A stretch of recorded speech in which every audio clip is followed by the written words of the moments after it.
Hello viewers, welcome to my channel. आज हम class 10th का chapter 3 pair of linear equation in two variable के introduction का part 2 पढ़ेंगे। पहले पार्ट में हमने पढ़ा था what is pair of linear equation, who invented pair of linear equation, why we should read अर्थात हमें क्यों पढ़ना चाहिए, और चौथा पॉइंट था हाउ वी कैन सोल्व अर्थात यह इन्हें किस प्रकार हल करेंगे। तो इसमें जो बुक में 3 विधियाँ दी गई है, ग्राफिकल मेथड, एल्जेब्रिक मेथड और तीसरी विधि है equation reducible to pair of linear equation अर्थात वे समीकरण जिन्हें पेयर ऑफ लीनियर इक्वेशन के रूप में रूपांतरित किया जा सकता हो। इस प्रकार पार्ट 1 में हमने ग्राफिकल मेथड को पढ़ लिया था। इस पार्ट में हम एल्जेब्रिक मेथड और इक्वेशनों को लीनियर इक्वेशन में रूपांतरित करने वाली विधियों का अध्ययन करेंगे। तो चलिए शुरू करते हैं। दूसरा मेथड है एल्जेब्रिक मेथड।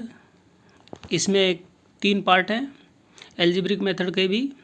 पहला है सब्स्टिट्यूशन मेथड, प्रतिस्थापन विधि। दूसरा एलिमिनेशन मेथड, विलोपन विधि। तीसरा क्रॉस मल्टीप्लिकेशन मेथड अर्थात वज्र गुणन विधि। ये हो गया। और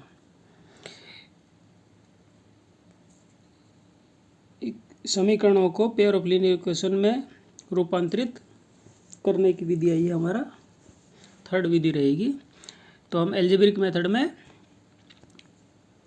पहला मेथड पढ़ेंगे सब्स्टिट्यूशन मेथड, प्रतिस्थापन विधि। तो क्रिया विधि देखते हैं। इसमें क्या होता है, सबसे पहले हम कोई भी हमारा जो क्वेश्चन होगा उसे वेरिएबल x और y अज्यूम करके उसे एल्जेब्रिक इक्वेशन के रूप में लिखेंगे अर्थात उसका एल्जेब्रिक निरूपण करेंगे। जैसे मान लो कोई सवाल था और हमने उसके एल्जेब्रिक निरूपण किया तो हमें एक इक्वेशन प्राप्त हुई x + y = 10, equation 1। x - y = 12, ये इक्वेशन 2 है। इस प्रकार हमें 2 एल्जेब्रिक इक्वेशन प्राप्त हो जाएगी। स्टेप 2 में क्या करेंगे,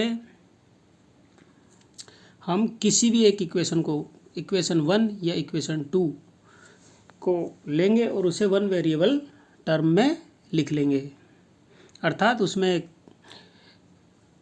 पक्षांतरण विधि द्वारा एक वेरिएबल x या y को एक साइड रखेंगे, बाकी को राइट साइड में ले जाएंगे। इस प्रकार 1 वेरिएबल टर्म हो जाएगी।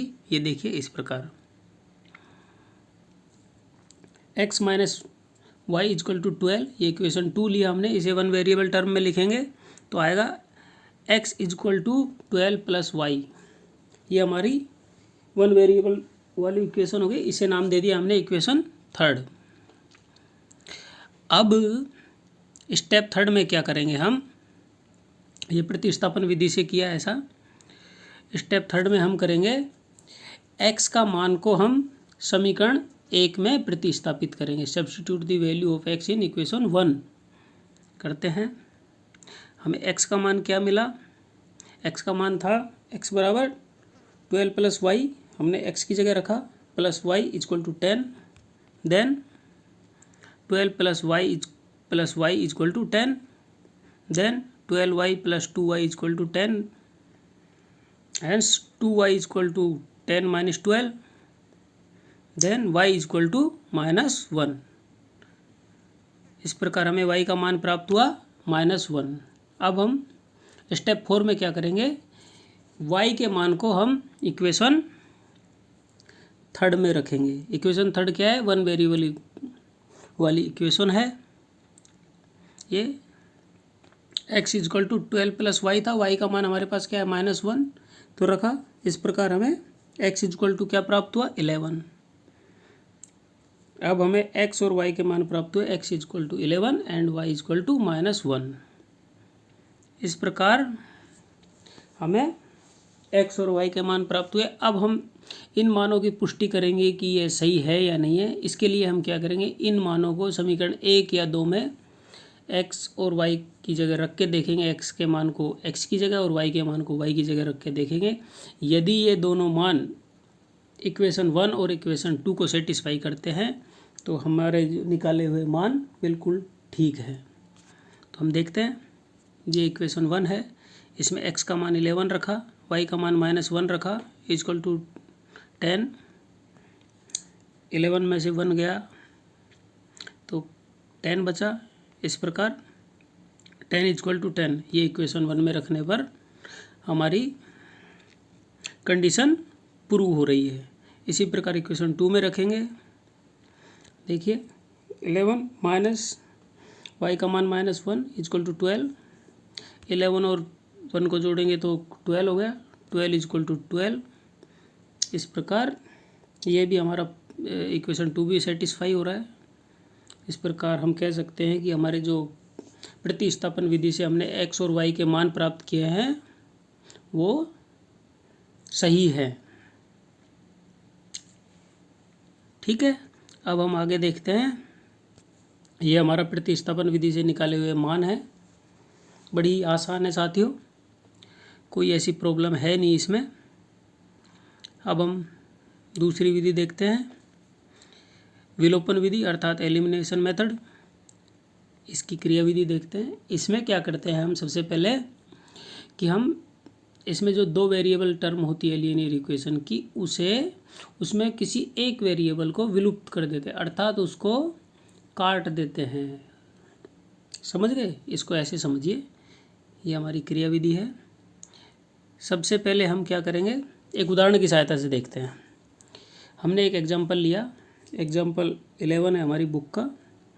The ratio of income of 2 person is 9:7 and the ratio of their expenditure is 4:3। If each of them manage to save Rs 2000 per month, find their monthly income. अर्थात 2 व्यक्तियों की आय का अनुपात 9:7 है तथा उनके व्यय का अनुपात 4:3 है। इसके बाद भी यदि प्रत्येक व्यक्ति 2000 रुपये पर मंथ बचा लेता है तो उनकी इनकम बताइए। अब इसे हम एलिमिनेशन मेथड से सोल्व करेंगे, विलोपन विधि से। तो देखते हैं, सबसे पहले मैंने बताया था स्टेप फर्स्ट में क्या करेंगे, इसको बीजगणितीय रूप में लिख लेंगे। तो हम इनकम को x मान लेते हैं और एक्सपेंडिचर को y मान लेते हैं। ये हमने माना, इनकम x और एक्सपेंडिचर y। अब इनकम और एक्सपेंडिचर का पहले व्यक्ति का अनुपात क्या है, इनकम उसकी है, इनकम x माना तो अनुपात 9 है तो 9x, खर्चा उसका 4 है तो -4y, खर्चे को हमने y माना है, इक्वल टू 2000। इक्वेशन 1 बन गया। यदि हमने आय में से खर्चे को घटा दिया, उसके बाद वो 2000 रुपये बचत करता है, आय में से खर्चा करने के बाद 2000 बचा है, इस प्रकार हमारी इक्वेशन 1 प्राप्त हुई। इसी प्रकार दूसरे व्यक्ति की, उसकी आय है 7x और खर्चा है 3y, उसकी बचत कितनी है, वही 2000, तो ये हमारी इक्वेशन 2 प्राप्त हुई।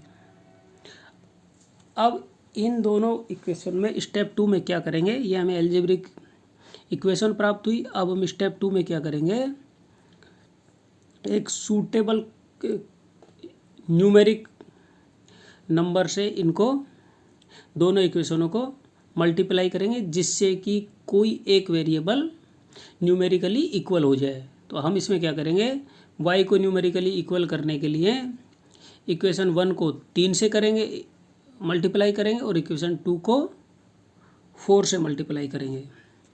तो देखते हैं, हमने किया, इक्वेशन 1 को 3 से किया तो हमें इक्वेशन प्राप्त हुई 27x - 12y = 6000। इसको हमने इक्वेशन 3 मान लिया। फिर हमने इक्वेशन 2 को 4 से मल्टीप्लाई किया तो हमारे पास इक्वेशन प्राप्त हुई 28x - 12y = 8000। ये हमने इक्वेशन 4 मान लिया। अब हम थर्ड स्टेप में क्या करेंगे, इक्वेशन 4 को इक्वेशन 3 में से घटा लेंगे।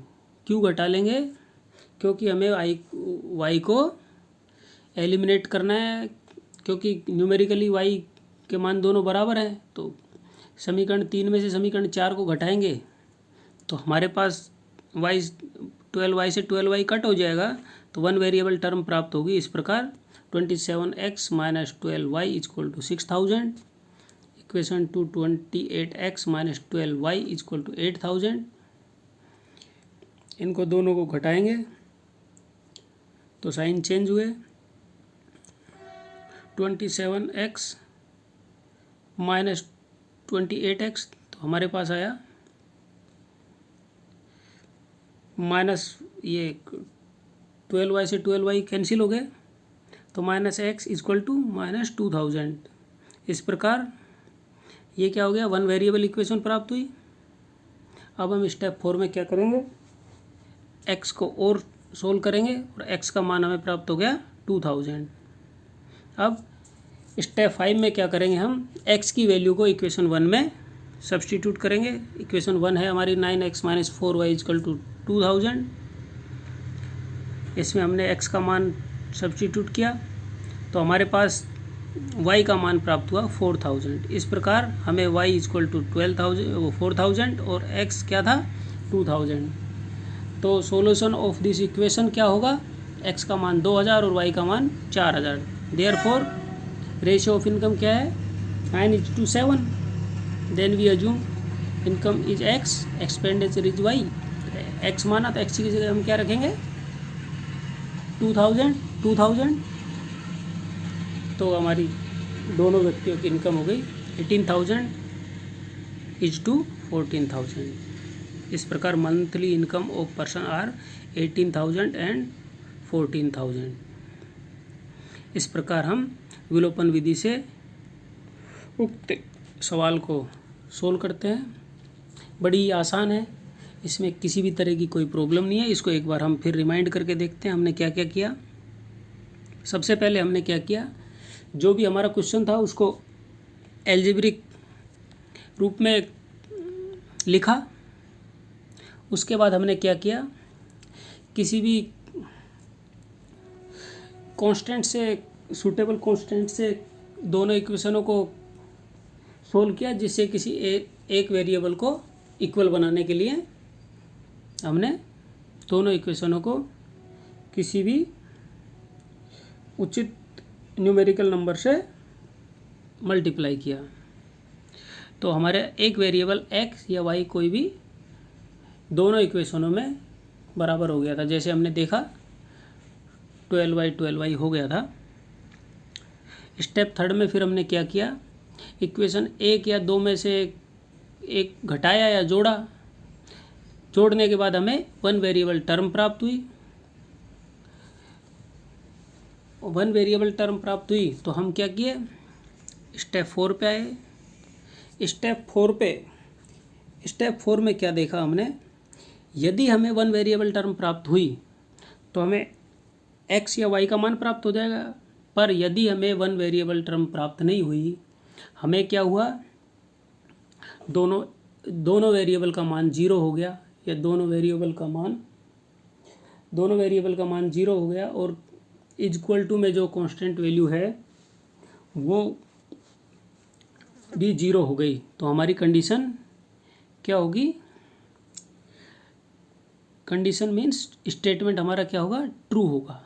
तो हम ऐसे पेयर ऑफ लीनियर इक्वेशन को क्या कहेंगे कि यह पेयर ऑफ लीनियर इक्वेशन अनंत सॉल्यूशन, अनंत हल रखता है। देखिए किस प्रकार, जैसे हमने ये दो इक्वेशन लिया, इनमें से इक्वेशन 3 में से इक्वेशन 1 को घटाया तो हमने देखा 4x minus 4x 0, 6x minus 6x 0 is equal to 18 minus 18 0। Statement देखिए, राइट साइड में भी 0 है और लेफ्ट साइड में भी 0 है। इस प्रकार इस स्टेटमेंट को हम कहेंगे 0 इजक्वल टू 0, यह ट्रू स्टेटमेंट है। ऐसी स्थिति में हम इसे क्या कहेंगे, इनफाइनाइट सॉल्यूशन होंगे। स्टेप 2 में ये तो हो गया ट्रू स्टेटमेंट, पर यदि स्टेप 3 में हमें फॉल्स स्टेटमेंट मिलता है, अर्थात राइट साइड का पोर्शन 0 है पर लेफ्ट साइड का पोर्शन 0 है बट राइट साइड का पोर्शन 0 नहीं है, तो ऐसे इसको पेयर ऑफ लीनियर इक्वेशन को हम कहेंगे कि inconsistent pair of linear equation, अर्थात ऐसे पेयर ऑफ लीनियर इक्वेशन के कोई भी हल नहीं होंगे। Inconsistent pair of linear equation इसे कहेंगे। तो देखते हैं, जैसे ये हमारी इक्वेशन 3 को 2 से मल्टीप्लाई किया और इक्वेशन 2 से घटाया तो हमारे पास स्टेटमेंट आया 0 इक्वल टू 2x में से 2x गया 0 और 4y में से 4y गया 0, बट 8 में से 12 गया तो 4 बचा। इस प्रकार हमारा स्टेटमेंट देखिए 0 इक्वल टू 4, ये फॉल्स स्टेटमेंट है क्योंकि 0 4 के बराबर नहीं होता है, तो यह स्टेटमेंट फॉल्स है। ऐसी कंडीशन में हम कहेंगे कि this pair of linear equation has no solution, अर्थात यह पेयर ऑफ लीनियर इक्वेशन का कोई भी हल नहीं है। इसे inconsistent pair of linear equation कहेंगे। यदि दोनों कोई भी वेरिएबल प्राप्त नहीं होता है स्टेप थर्ड में, हमें x और y दोनों वेरिएबल 0 हो जाते हैं तो ये चीज़ें आएंगी। पर यदि एक वेरिएबल टर्म हमें प्राप्त होती है स्टेप थर्ड में तो हम स्टेप 4 पे आ जाएंगे। स्टेप 4 में हमें x इक्वल टू जो भी संख्या मिलेगी वो आगे हम सोल्व करके x का मान ज्ञात कर लेंगे, फिर x या y का जो भी मान आएगा उसे हम इक्वेशन 1 या 2 में प्रतिस्थापित करके y का मान प्राप्त कर लेंगे। इस प्रकार ये हमारी विलोपन विधि है। मेरे हिसाब से आपको अच्छे से समझ आ गई होगी, किसी भी तरह की कोई प्रॉब्लम नहीं आई होगी। बहुत ही आसान है, बस एक बार समझने का प्रयास कीजिए। कुछ भी नहीं है ऐसा इसमें कि जो कि हमें समझ नहीं आएगा, बड़ा आसान है। अब आगे चलते हैं, हम देखते हैं वज्र गुणनफल विधि अर्थात क्रॉस मल्टीप्लिकेशन मेथड। इस विधि को देखिए। इस विधि में सबसे पहले हम क्या करेंगे, जो भी हम एल्जेब्रिक इक्वेशन मिलेगी उसको सबसे पहले रीअरेंज करेंगे। रीअरेंज करने का मतलब है कि हम उसे रेखीय समीकरण के रूप में लिख लेंगे a1x plus b1y plus c1 equal to 0, अर्थात राइट साइड में 0 रख लेंगे। ये हमारी इक्वेशन 1 है एल्जेब्रिक इक्वेशन, और ये हमारी इक्वेशन 2 है a2x plus b2y plus c2 equal to 0, ये हमारी इक्वेशन 2 है। स्टेप 2 में क्या करेंगे, हम इक्वेशन 1 को b2 से मल्टीप्लाई करेंगे और इक्वेशन 2 को b1 से मल्टीप्लाई करेंगे। हमने मल्टीप्लाई किया, इक्वेशन 1 को b2 से किया तो हमें आया, प्राप्त हुआ b2a1x plus b2b1y plus b2c1 equal to 0, equation third. फिर हमने इक्वेशन 2 को b1 से मल्टीप्लाई किया तो हमें आया b1a2x plus b1b2y plus b1c2 equal to 0, ये हमारी इक्वेशन 4 मान लिया। अब हम क्या करेंगे, इक्वेशन 4 को इक्वेशन 3 में से सब्सट्रैक्ट करेंगे। जब हम समीकरण 3 को समीकरण 3 में से समीकरण 4 को घटाएंगे तो हम देखेंगे कि हमें प्राप्त होगा, सबसे पहले समीकरण और 3 और 4 को देखिए, इसमें b1 b2y एक दूसरे से कैंसिल हो जाएंगे। ये हम यहाँ पे देखते हैं, इसमें से समीकरण 3 में से समीकरण 4 को घटाया तो ये घटेंगे नहीं क्योंकि सेम कांस्टेंट नहीं है, तो यहाँ पे आ जाएगा b2a1 minus b1a2 into x plus b2b1 minus b1b2 into y बराबर, और इधर को plus b2c1 minus b1c2 equal to 0। अब हम देखते हैं b2b1 minus b1b2 into Y एक दूसरे से कैंसिल हो रहा है क्योंकि b2b1 प्लस है और b1b2 माइनस है, तो प्लस माइनस दोनों कटने पर 0 हो जाएगा, तो हमें नेक्स्ट टर्म प्राप्त होगी। इसीलिए मैं बोल रहा था कि b1 b2 एक दूसरे से कैंसिल हो जाएंगे, तो हमें नेक्स्ट टर्म प्राप्त होगी, ये कट गए, हमें प्राप्त हुआ b2a1 minus b1a2 into x plus b2c1 minus b1c2 equal to 0। इसे हम और थोड़ा सोल्व करेंगे तो हमें प्राप्त हुआ ये। हमने क्या किया, पक्षांतरण विधि से एक्स वेरिएबल को एक साइड रख लिया और जो कांस्टेंट वैल्यू थी उसको राइट साइड में ले गए। इसके बाद हमने एक्स का मान निकाला तो एक्स का मान हमारे पास प्राप्त हुआ -b2c1 whole b2c1 - b1c2 upon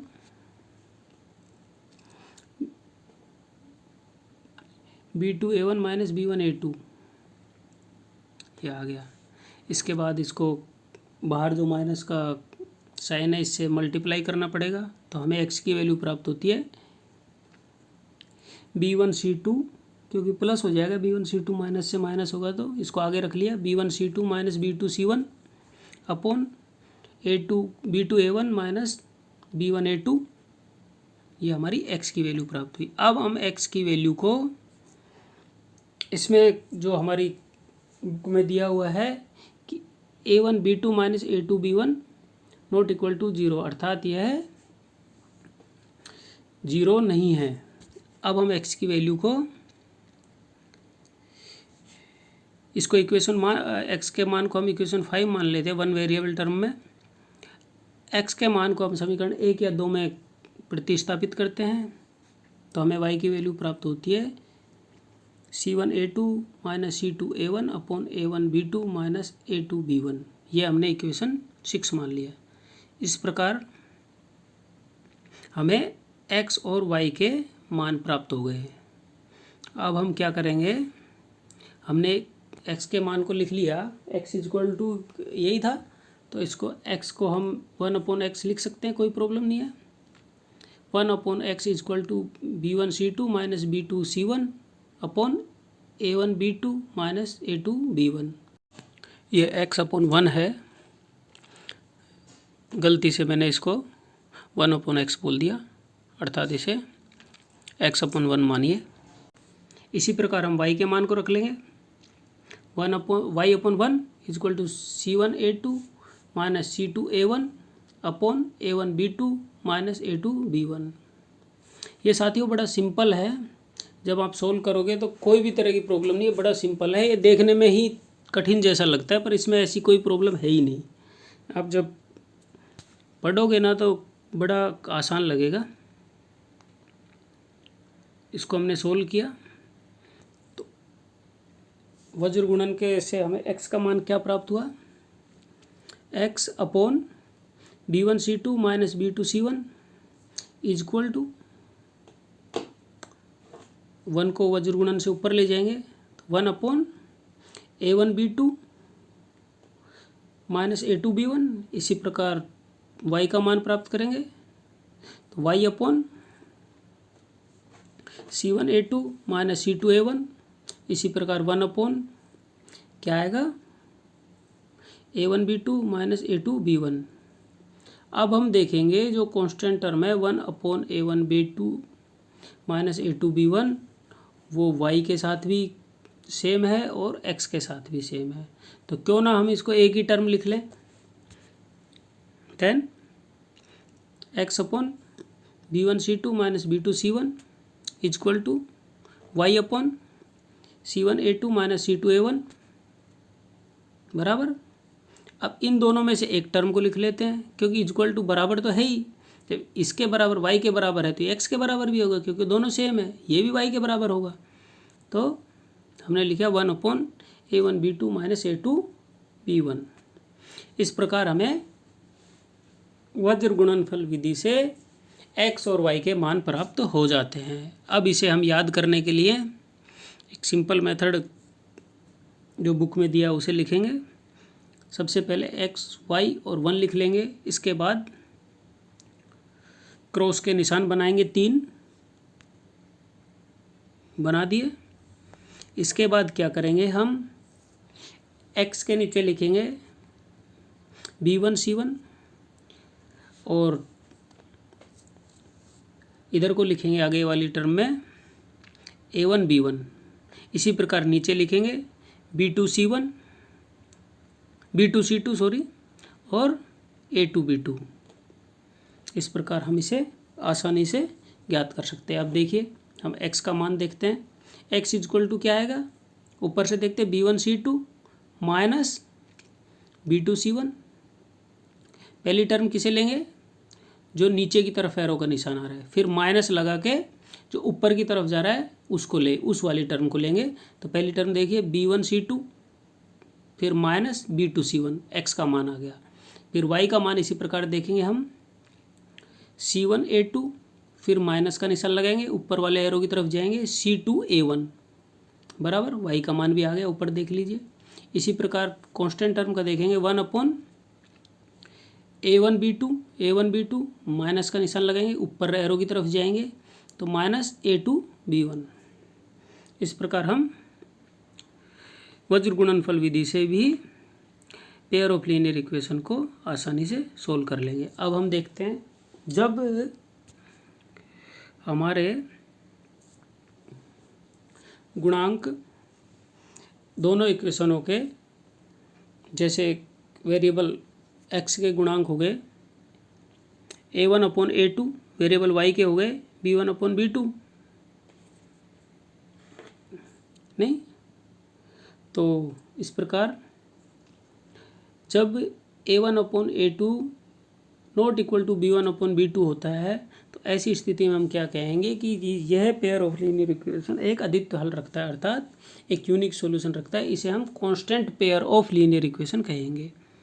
इसी प्रकार जब A1 upon A2 equal to B1 upon B2 but not equal to C1 upon C2, अर्थात जो अचर राशि है उनका अनुपात A1 अपॉन A2 के अनुपात और B1 अपॉन B2 के अनुपात के बराबर नहीं होता, तो ऐसी स्थिति में हम कहेंगे कि यह पेयर ऑफ लीनियर इक्वेशन का कोई भी हल नहीं है। इस तरह के पेयर ऑफ लीनियर इक्वेशन को हम कहेंगे inconsistent pair of linear equation, अर्थात असंगत रेखीय समीकरण युग्म।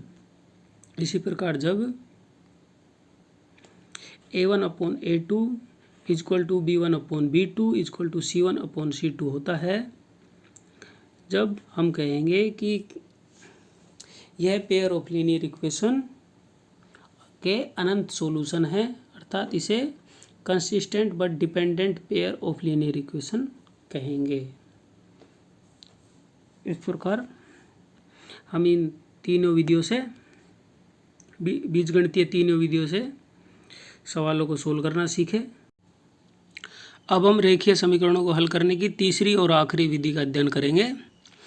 यह है equation reducible to pair of linear equation in two variable, अर्थात रेखीय समीकरण युग्म में बदले जा सकने वाले समीकरण। अर्थात हमें कुछ सवालों में ऐसे इक्वेशन मिलेंगी जो रेखीय समीकरण के रूप में नहीं होंगी, अर्थात ax plus by plus c equal to 0 के रूप में नहीं होंगी।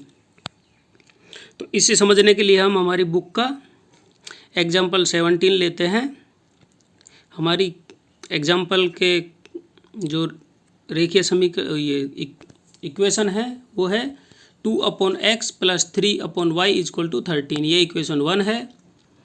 दूसरा 5 upon x minus 4 upon y equal to -2, ये हमारी इक्वेशन 2 है। जैसे समीकरण 1 और 2 को देखने से प्रतीत हो रहा है कि ये दोनों समीकरण रेखीय समीकरणों के रूप में नहीं हैं, तो सबसे पहले हम क्या करेंगे, जैसे कि हमें मेथड के नाम से प्रतीत हो रहा है, इनको सबसे पहले रेखीय समीकरण में परिवर्तित करेंगे। तो क्या करेंगे, हम 1 अपॉन एक्स को p मान लेंगे और 1 अपॉन वाई को q मान लेंगे।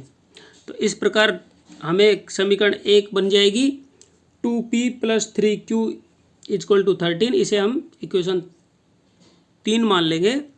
इसी प्रकार इक्वेशन 2 बन जाएगी 5p minus 4q equal to -2, इसे हम इक्वेशन 4 मान लेंगे। अब इक्वेशन 3 और 4 को देखने से प्रतीत हो रहा है कि ये दोनों इक्वेशन क्या है, लीनियर इक्वेशन है। जब हमें लीनियर इक्वेशन प्राप्त हो जाती है तो हम ऊपर दर्शाए गए दो विधियाँ ग्राफिकल मेथड और एल्जेब्रिक मेथड से इनको सोल्व कर सकते हैं। देखते हैं। सबसे पहले हम कोफिशिएंट q को न्यूमेरिकली इक्वल करने के लिए इक्वेशन 3 को 4 से मल्टीप्लाई करेंगे और इक्वेशन 4 को 3 से मल्टीप्लाई करेंगे। इक्वेशन 3 को 4 से मल्टीप्लाई करने पर हमें प्राप्त होता है 8p + 12q = 52। इसे हम इक्वेशन 5 मान लेते हैं। इसी प्रकार इक्वेशन 4 को 3 से मल्टीप्लाई करने पर हमें प्राप्त होता है 15p - 12q = -6। इसे हम इक्वेशन 6 मान लेते हैं। अब इक्वेशन 5 में 6 को जोड़ने पर हम देखते हैं कि -12q और +12q आपस में कैंसिल हो जाते हैं, तो हमें प्राप्त होते हैं 23p = 46।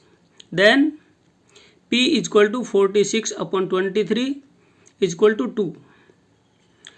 Hence p = 2। इस प्रकार हमें p का मान 2 प्राप्त होता है।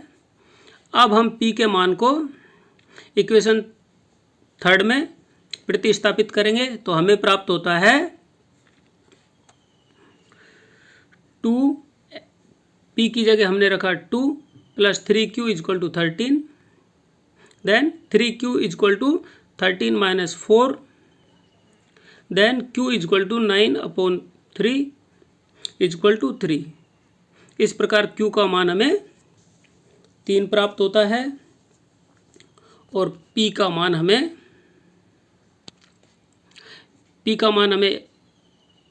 अब हम इसे आगे सोल्व करते हैं। तो इस प्रकार p का मान हमें 2 प्राप्त होता है, तो p = 1/x है। इस प्रकार x = 1/2। इसी प्रकार q का मान हमें 3 प्राप्त होता है। q = हमने माना था 1/y = q, तो देन y = 1/3। इस प्रकार हमें x और y के मान प्राप्त हो जाते हैं और इस प्रकार हम इन दोनों x और y के मान को इक्वेशन 1 और 2 में प्रतिस्थापित करके देख सकते हैं कि हमारी इक्वेशन 1 और 2 सेटिस्फाई होती है। इस प्रकार हम ऐसे सवालों को भी सोल्व कर लेंगे जिनका रूप रेखीय समीकरण के रूप में नहीं है। ओके साथियों, आशा करता हूँ कि आपको मेरे ये वीडियो पसंद आया होगा और इसे यदि अच्छा लगा तो लाइक और शेयर करना ना भूलें। और यदि इसमें फिर भी आपको कुछ समझ नहीं आ रहा तो एक बार कमेंट बॉक्स में ज़रूर लिखें। थैंक यू साथियों। Keep learning with 1-2।